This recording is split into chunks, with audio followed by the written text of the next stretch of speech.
चाहे संघ पर प्रतिबंध लगे, चाहे षड्यंत्र हुए, झूठे मुकदमे हुए, संघ के स्वयंसेवकों ने कभी कटुता को स्थान नहीं दिया। राष्ट्र साधना की इस यात्रा में ऐसा नहीं है कि संघ पर हमले नहीं हुए, संघ के खिलाफ साजिशें नहीं हुई।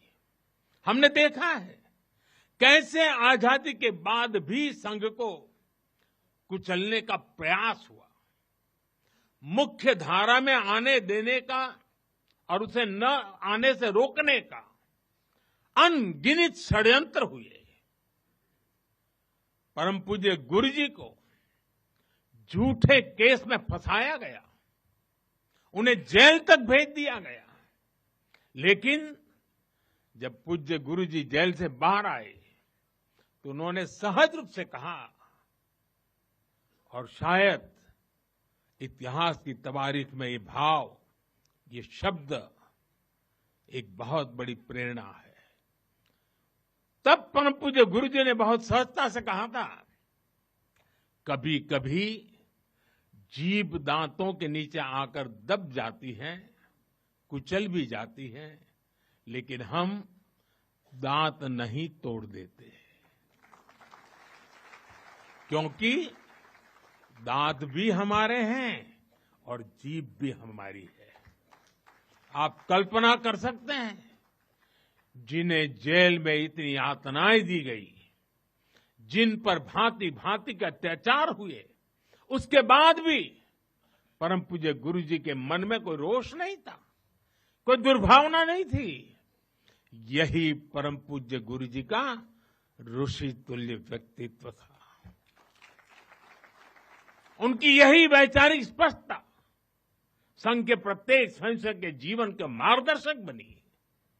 इसी ने समाज के प्रति एकात्मता और आत्मीयता के संस्कारों को सशक्त किया, और इसलिए चाहे संघ पर प्रतिबंध लगे, चाहे षड्यंत्र हुए, झूठे मुकदमे हुए, संघ के स्वयंसेवकों ने कभी कटुता को स्थान नहीं दिया, क्योंकि वो जानते हैं हम समाज से अलग नहीं है। समाज हम सबसे ही तो बना है। जो अच्छा है वो भी हमारा है, जो कम अच्छा है वो भी हमारा है।